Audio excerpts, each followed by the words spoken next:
Hello, in this video we're going to talk about the best Android apps to help you stay productive and some of the apps that I think are invaluable for any Android user. Let's crack on. This is not a sponsored video, by the way.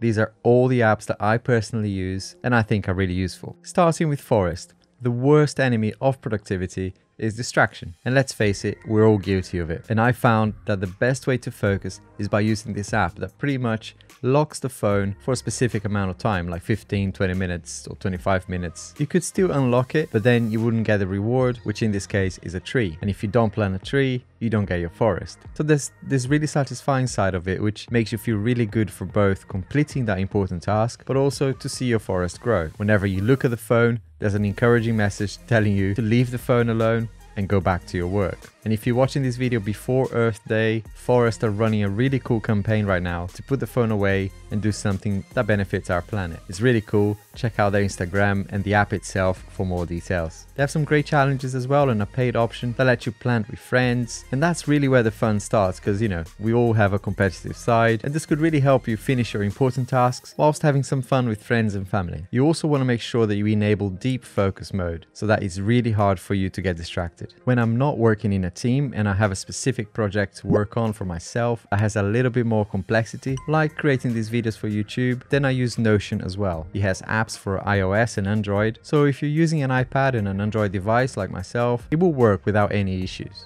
For content creation, I use this extremely useful template by Thomas Frank. Shout out, man, great stuff. Go check him out as well, but subscribe to me too. He's got loads of subscribers already. So Notion can really get quite complex with tables, you know, calling out external sources for data, but I just like the structure of it. In theory, you can use it for writing long text as well, but for me, I prefer more natively writing apps like Evernote or Ulysses or other writing apps. Not exactly a note-taking app, but I use this voice recorder app as well within Android. When I'm out and about and an idea pops into my head, it's just great to be able to just quickly record a voice message. And sometimes it can be late at night and you don't really feel like typing a long note or writing down an idea. Simply recording your voice and listen to it later is much easier. It also has this neat feature that allows you to save a recording into a secure folder for that extra peace of mind. Voice recorder comes with Android and is free, and the best feature for me is the fact that it has a built-in speech-to-text feature. Now, if you don't have this on your phone, you can still get voice recorder, same name, through the Play Store, which is also free. I mean, it has some ads, which you can remove by paying around $5 or something, but I didn't bother. The recording quality of this one is also fantastic, and with this app you can choose whether you want to record in MP3 or WAV files. When you play back the recording, you can speed it up, slow it down. The speed ranges from half speed all the way to 2.5 times faster. There are many other uses for voice recording, like taking minutes for a meeting, for example, as long as you're allowed to record it, of course. But in general, it makes my life a lot easier and saves me a lot of time as well. Most importantly, it doesn't disrupt me from doing whatever I'm doing, which is one of my favorite productivity hacks. If I can do something without having to stop or switch to something else, that has a lot of value for me. We're not really designed to be multitaskers, you know, so for me, focused work always wins, and that's how we're gonna get lots done and be disciplined. Talking about discipline, probably the best app I will cover today is called Fabulous. Once you've set it up, you can configure it according to what you want to achieve. Whether you're trying to start an exercise habit or build self-discipline, manage addiction like social media or gaming, this app can help you achieve your goals. Fabulous works as your personal coach, basically. He uses really clever things like behavioral science to help you develop good habits, like having a morning routine or an evening routine. It also lets you compete with other people, but most importantly with yourself, so you're constantly trying to improve. You can start simple with things like sleeping better and eating more healthily. I can't recommend this enough. It is easy to use, it looks gorgeous, and it's just very fun to use as well. The next app I will talk about is Digital Wellbeing. It's not really an app, it's a feature of Android. Not all Android phones have this, so I'll link an alternative app for this down in the description. It shows in a really nice and friendly way how much you are using your phone, how many times you unlocked your device, and what apps you're using the most. But above all, it has this really cool bedtime mode, which I swear by. And in comparison with iOS, for example, this is much better. It actually does stop me. You know, during that time that you schedule for your bedtime, the screen will turn on grayscale and all of your calls and alerts will be muted. Discipline is really hard with so many distractions. So, you know, we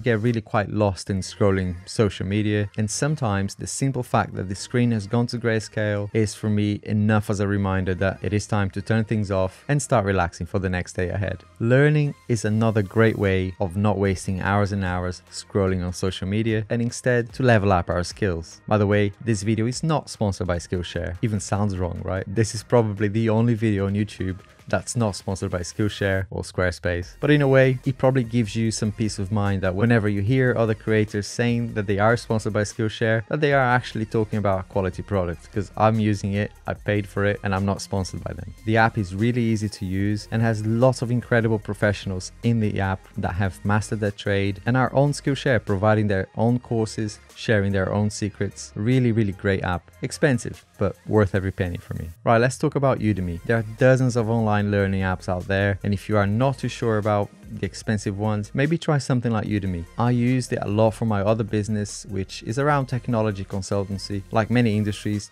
tech is always moving, is always evolving, and a great way for me to stay on top of the latest changes is to keep learning. Udemy allows you to tailor your learning, and there are some great courses on it for like 15 bucks or 20 bucks. Most of the courses will provide you with offline materials and tests that can even help you get certified. I use a few different learning apps as you've seen here, and one I want to talk about now is LinkedIn Learning. I wouldn't sign up to LinkedIn Premium just for this, but you may already have LinkedIn Premium, and if that's the case, then download the app because it is fantastic. It has some great courses on it, and they are always adding new content. For whatever subject that you choose, they have basic, intermediate, and advanced courses, so you can learn in a way that suits you. LinkedIn Learning allows you to download the courses as well, so if you're trying to save on a data plan, for example, or on the go, you can download the course, learn offline without any distractions. Let's talk about automation. It is something that manufacturers have taught us a long time ago. A great way of achieving more and save time is to remove the human from doing repetitive tasks. We're very capable, and our time should be spending more creative or doing something more valuable with our time. So we can give those mundane tasks to robots. In our case, it will be something like IFTTT. They used to be called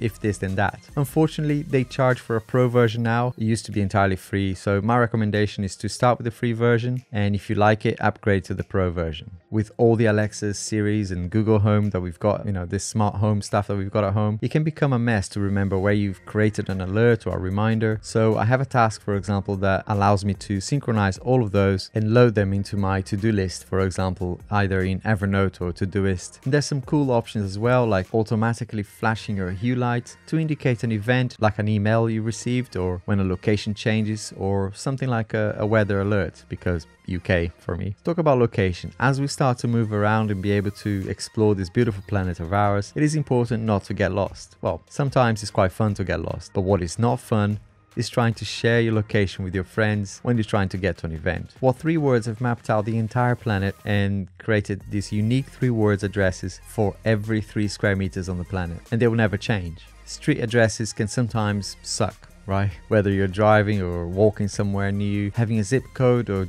even GPS coordinates, those things are just not very friendly. Sometimes they change. Well, let's imagine going to a concert, for example, or a sporting event. Your friend will say, I'm at gate W2. Where the hell is that? What 3 words uses words, and they're easy to remember. They're well integrated with other map applications. I can't recommend this enough. Talking about notes, I use lots of apps. Google Keep is one of them. If I just want to jot down some quick details about a product or something I'm reviewing, like numbers and specs, I use Google Keep. It's in the cloud, it's quick to access from anywhere, and very searchable. And it has a dark theme now as well. Sold. For more actual writing, like writing an article or a script for this video like I'm doing right now, I use Evernote. I love how easy it is to edit the formatting. It's very simple to use, and it's very easy to search for things. I also love how easy it is to keep important information, but not confidential information. Never use note-taking apps for password, guys. It's a no-no. You know who you are. Password 123 on the Notes app. Don't do that. For that, I use 1Password.